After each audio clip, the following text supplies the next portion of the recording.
हम ग्रीनलैंड पर कुछ करने जा रहे हैं, चाहे वो चाहें या ना चाहें, सेड डोनाल्ड ट्रंप। ये लाइन सिर्फ एक स्टेटमेंट नहीं थी, ये दुनिया को एक सिग्नल था। एक ऐसा आइलैंड जो ज्यादातर बर्फ से ढका हुआ है, जहां पॉपुलेशन सिर्फ 57,000 के आसपास है और जहां टेम्परेचर 30 डिग्री एक नॉर्मल बात है।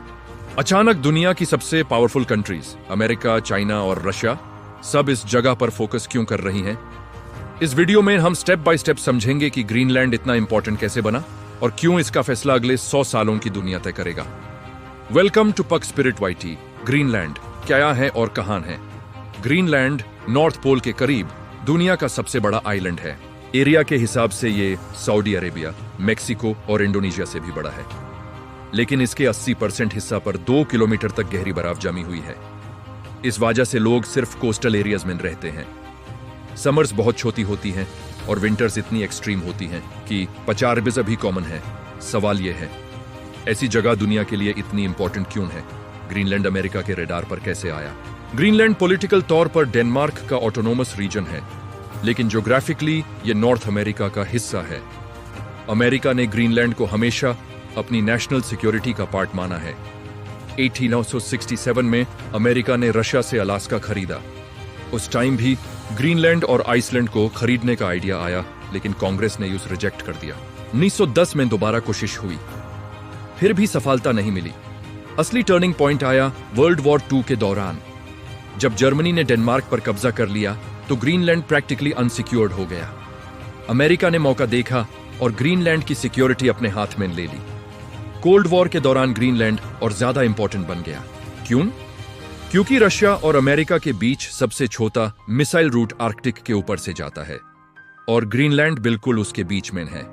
इसीलिए यहां बनाया गया थूले पिटोफिक स्पेस बेस, जहां अर्ली वार्निंग रेडर सिस्टम्स लगे हुए हैं। आज भी यहां हजारों अमेरिकन सोल्जर्स स्टेशन हैं। ट्रंप ग्रीनलैंड क्यों चाहता था?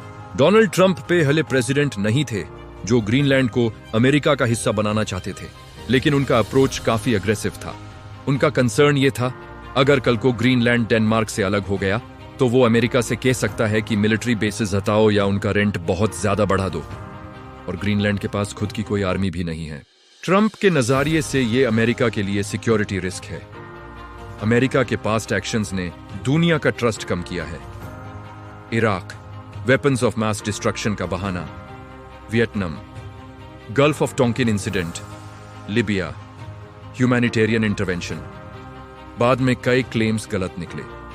इसीलिए जब अमेरिका सिक्योरिटी का रीजन देता है तो एक्सपर्ट्स पूछते हैं, क्या यह सिर्फ सिक्योरिटी है या कुछ और भी? असली गेम ग्रीनलैंड दुनिया के यून जगहों में से एक है जहां रेयर अर्थ मिनरल्स के मैसिव रिजर्व्स हैं, जैसे नियोडायमियम, ईवीज और wind turbines, gallium, AI chips और radar systems, uranium, nuclear energy, silicon, semiconductors और सोलर पैनल्स। आज इन मिनरल्स की 90% ग्लोबल सप्लाई चाइना कंट्रोल करता है। चाइना ने एक्सपोर्ट रिस्ट्रिक्शंस भी लगाई हैं। अमेरिका चाहता है कि फ्यूचर टेक्नोलॉजी पर चाइना का मोनोपोली तोड़े। ग्रीनलैंड इसमें एक की बन सकता है।